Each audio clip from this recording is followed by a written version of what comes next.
Welcome to special analysis. నేను రమా మండవ. ఈరోజు అనాలిసిస్లో భాగంగా మనం తీసుకోబోతున్న టాపిక్ ఏంటంటే జగన్మోహన్ రెడ్డిని అడ్డంగా ఇరిగించిన రోజా అని చెప్పేసి నేను టైటిల్ పెట్టడం జరిగింది. ఆ అంశం గురించే ఈ రోజున మాట్లాడే ప్రయత్నం చేద్దాం. మనం ఇక్కడ చూసినట్లయితే రోజా ఎప్పుడు కూడా జగన్మోహన్ రెడ్డిని ఇరికిస్తూనే ఉంటుంది చాలా అంశాల్లో. అసలు రోజా లాంటి వాళ్ళ వాయిస్ వల్లే, రోజా లాంటి వాళ్ళు దూకుడు వల్లే, రోజా లాంటి వాళ్ళు వెనక ముందు చూసుకొని మాట్లాడని తీరు వల్లే జగన్మోహన్ రెడ్డి ఆ స్థాయికి పరిమితమయ్యారంటే అది అతిశయోక్తి కాదు. జగన్మోహన్ రెడ్డి ఎన్నో తప్పులు చేసి ఉండొచ్చు, తన ప్రభుత్వ హయాంలో తన అధికారాన్ని అడ్డం పెట్టుకుని ఎన్నో అరాచకాలకు పాల్పడి ఉండొచ్చు. కానీ అన్నిటికంటే జనాన్ని ఎక్కువ ఇంపాక్ట్ చేసింది, ఎక్కువ ప్రభావితం చేసింది ఏంటంటే ఓ రోజా, ఓ కొడాలి నాని, ఒక వంశీ, ఒక ద్వారంపూడి ఇలాంటి వాళ్ళు మాట్లాడిన మాటలే. అది అసెంబ్లీలోనా బయట అని చూసుకోకుండా, తాము చట్టసభలను రిప్రజెంట్ చేస్తామని చూసుకోకుండా, తాము మంత్రి పదవుల్లో ఉన్నాము అనే అవకాశాన్ని కూడా చూసుకోకుండా, వెనక ముందు ఆలోచన చేయకుండా వాళ్ళు మాట్లాడిన భాష, వాళ్ళు చేసిన చేష్టలు ఇవన్నీ కూడా జగన్మోహన్ రెడ్డిని చాలా డ్యామేజ్ చేశాయి.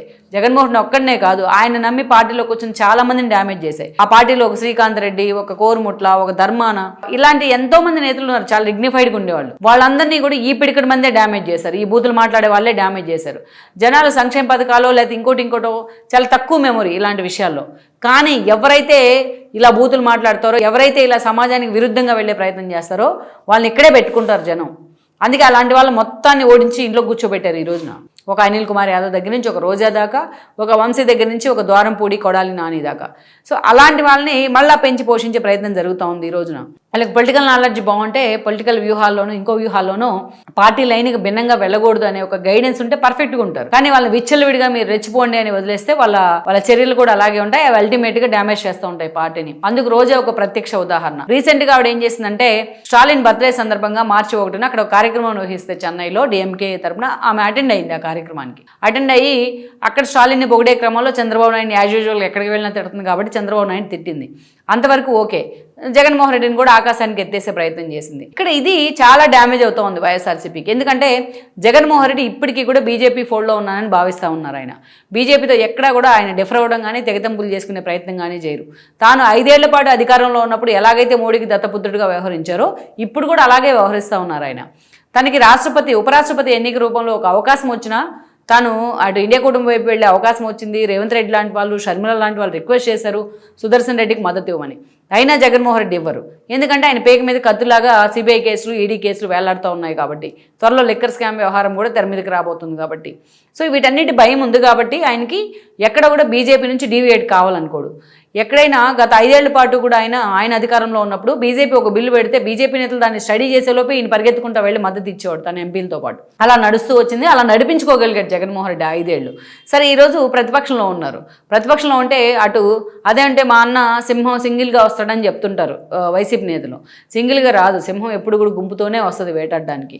అండ్ వన్ మోర్, ఇక్కడ ఇంకొక విషయం ఏంటంటే ఈరోజు జగన్మోహన్ రెడ్డి బీజేపీ ఫోల్డ్ నుంచి పక్కకు వస్తే లెఫ్ట్ పార్టీలు ఆయనతో రెడీగా ఉన్నాయి కలిసి వెళ్లేందుకు. కానీ జగన్మోహన్ రెడ్డి ఆ పని చేయడు. ఇంకా నేను బీజేపీతోనే ఉన్నాను, బీజేపీని దాటి పక్కకు వెళ్ళను అని చాలాసార్లు ఆయన క్యాటలారికల్గా ఒక మెసేజ్ ఇస్తూ ఉన్నారు.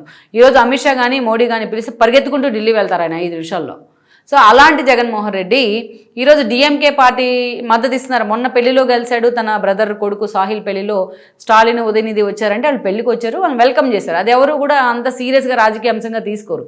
ఈవిడెళ్ళి స్టాలిన్ ఆకాశానికి ఎత్తేసే ప్రయత్నం చేయడం అంటే పార్టీ లైన్కి భిన్నంగా వెళ్తున్నట్టు కదా. సో అంటే జగన్మోహన్ రెడ్డి ఇండియా కూటమికి మద్దతు ఇస్తున్నారు.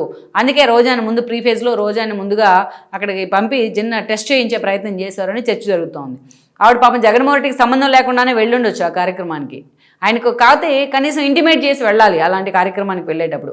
ఈరోజు ఎందుకంటే ఇండియా కూటమిలో లీడింగ్లో ఉంది డిఎంకే. దట్టు స్టాలినే, మా నాన్నే కావాలి ఇండియా కూటమికి అధిపతి కావాలని చెప్పేసి నిన్న మొన్న ఉదయనిధి స్టాలిన్ కూడా మాట్లాడారు.